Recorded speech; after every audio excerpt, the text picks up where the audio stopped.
জিৎ কোয়েল, yes জেকো, এই জুটি কিন্তু মানে কাঁপিয়ে দিয়েছে বাংলা ইন্ডাস্ট্রি। কোয়েলের প্রথম সিনেমা নাটের গুরু, কার সাথে? আমাদের জিদ্দার সাথে। ইয়াস, মানে এই ইন্ডাস্ট্রিতে প্রথম জুটিটা হচ্ছে আমাদের বাঁধেন জিদ্দার সাথে কোয়েল মল্লিক। তো সেখানেই সবচেয়ে বড় একটা হিট পেয়ে যায় কোয়েল মল্লিক। ইয়াস, আমাদের জিদ্দা কিন্তু প্রথম সিনেমাতেই সুপারস্টার সাথে। আর জিদ্দার দ্বিতীয় সিনেমা হচ্ছে নাটের গুরু, আর কোয়েল মল্লিকের প্রথম সিনেমা নাটের গুরু। তো জিৎ কোয়েল জুটিটার যে একটা মানে মানুষের একটা ভালোবাসা পেয়েছিল নাটের গুরুতে, সেটা আবার যখন বন্ধনে এলো ভাই, বন্ধন তো পুরো ইতিহাস করে দিয়েছিল ভাই, ইতিহাস। ইয়েস, জিদ্দার বন্ধন সিনেমাটা ব্লকবাস্টার হিট হয়েছিল, ব্লকবাস্টার। জিদ্দার অভিনয়, কোয়েল মল্লিকের অভিনয় এবং ভিক্টর ব্যানার্জি ছিলেন, দুর্দান্ত অভিনয় করেছিলেন। এবং সেই গানগুলো মানে বন্ধন সিনেমার যে গানগুলো ছিল মানে পাম্পার হিট হয়েছিল। গানগুলো এখনও বাজে ভাই, গানগুলো এখনও সুপারহিট গান। তো এই সিনেমাটা একটা ইতিহাস গড়েছিল, মানে বন্ধন সিনেমাটা শুধুমাত্র বাংলাতে দাঁড়িয়ে ভাই বাংলা ইন্ডাস্ট্রিতে একটা নতুন ট্রেন্ড সেট করেছিল। সেই ইতিহাস কিন্তু কোনোদিনও কেউ ভাঙতে পারবে না। রেকর্ড ভাঙা যায় কিন্তু ইতিহাস কেউ পাল্টাতে পারে না। এই ইতিহাসটা কিন্তু আমাদের জিৎ কোয়েলই করেছিল বন্ধন সিনেমার মাধ্যমে। বন্ধন সিনেমা যেটা প্রথম সিনেমা ভাই, সেটা বাংলা গানের জন্য বিদেশে শ্যুট করা হয়েছিল, বিদেশে। ইয়াস, ফার্স্ট টাইম কোনো বাংলা সিনেমার গান বিদেশে শ্যুট করা হচ্ছে ভাই, বিদেশে। ইয়াস, তার মানে ভাবো। আর সেই সিনেমাটা কিন্তু সুপার ডুপার হিট হয়েছিল, এটা হচ্ছে সবচেয়ে বড় কথা। এবং সিনেমাটা অসাধারণ সিনেমাটা এতটাই হিট হয়েছিল মানে গ্রাম পাড়াতে ভাই এই সিনেমাটা দেখার জন্য গ্রাম পাড়ার লোক সবাই একটা টিভির সামনে বসে দেখতো। মানে যত মানুষ আছে, যত মানে পাড়াতে লোক থাকে সেই সময়ে এই সিনেমাটা টিভিতে দেখেছে। আমার নিজস্ব এক্সপিরিয়েন্স আছে, আমি তখন খুবই ছোট। তো সেই ছোটোবেলাকার মানে আমি যেটা দেখলাম বিশ্বাস করতে পারিনি। মানে রাত 8টা 8:30 কি বাজে, তো সেই সময়ে পাড়াতে মানে টিভিতে সিডি ক্যাসেট ভাড়া করে তো ওই সিনেমাটা আনা হয়েছিল। যখন মানে চালানো হয় সিনেমাটা, মানে লোকারণ ভাই, বহু লোক ভাই সবাই কিন্তু ওই সিনেমাটা দেখছিল।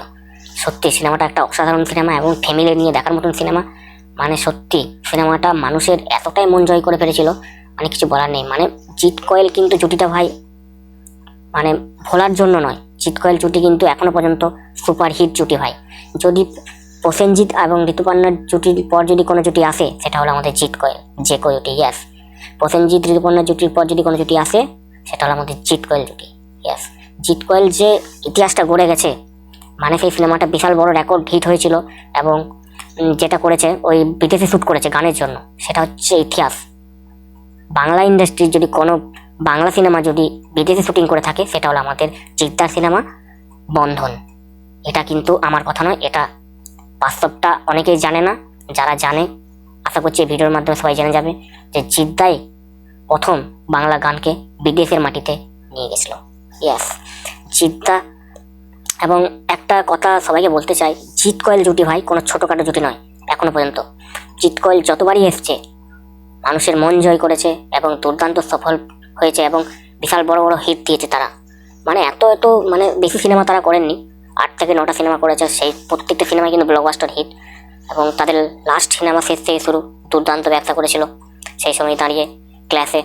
তো একটা ইন্টারভিউ না, একটা মানে প্রোগ্রামে একজন বলেছিল যে প্রসেনজিৎ আর ঋতুপর্ণা জুটির পর যদি কোনো জুটি আসে, সেটা হলো দেব শুভশ্রী জুটি।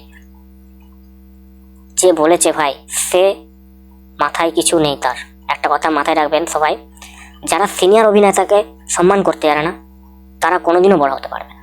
এটা আমি বলে রাখি। যারা সেই ভিডিও লাইভটা দেখেছো তারা প্রত্যেকেই জানো, জিৎ ফ্যান্সরা তো অবশ্যই জানবে যে আমাদের মানে কি বলবো, উত্তম সুচিত্রার পর যদি কোনো জুটি থাকে প্রসেনজিৎ ঋতুপর্ণা জুটি, তারপর যদি কোনো জুটি থাকে সেটা হলো জিৎ কোয়েল, তারপর যদি আসে সেটা দেব শুভশ্রী হবে। কিন্তু সেখানে দাঁড়িয়ে একটা দেব শুভশ্রীর একটা মানে অনুষ্ঠানে ডাইরেক্ট বলা হয়েছে যে ঋতুপর্ণা প্রসেনজিৎ জুটির পর যদি কোনো জুটি থাকে সেটা হলো দেব শুভশ্রী জুটি। এটা রীতিমতো আমাদের জিৎ কোয়েল জুটিকে অপমান করানো হয়েছে, আর কিচ্ছু না। যিনি করেছেন তার সম্বন্ধে কিছু বলার নেই। তার মানে কি বলবো, যে অভিনেতা একজন সিনিয়র অভিনেতার রেসপেক্ট করতে জানে না, সে কোনো অভিনেতা হতে পারে না। এবং তার সত্যি কথা বলতে সে কোনোদিন বড় হতে পারবে না। তিনি যারই ফ্যান হোক না কেন, একজন সিনিয়র অভিনেতাকে সবসময় রেসপেক্ট দেওয়া দরকার এবং করা উচিত। তো এটুকুই বলার ছিল। তো তো জিৎ কোয়েল জুটি মানুষের আজীবন মনে থাকবে, মানুষের মনে জায়গা করে নিয়েছে এবং আগামী দিনেও করবে এবং সবার মন জয় করবে। জিৎ কোয়েল যখন জুটি ফিরবে ভাই, আবার একটা ইতিহাস গড়ার জন্যই ফিরবে, বুঝলে? এই জিৎ কোয়েল জুটি আপনাদের যাদের যাদের পছন্দ অবশ্যই আপনারা কমেন্ট করবেন কমেন্টে, এবং ভিডিওটি লাইক কমেন্ট শেয়ার অবশ্যই করবেন। চ্যানেলটি সাবস্ক্রাইব করে পাশে থাকবেন।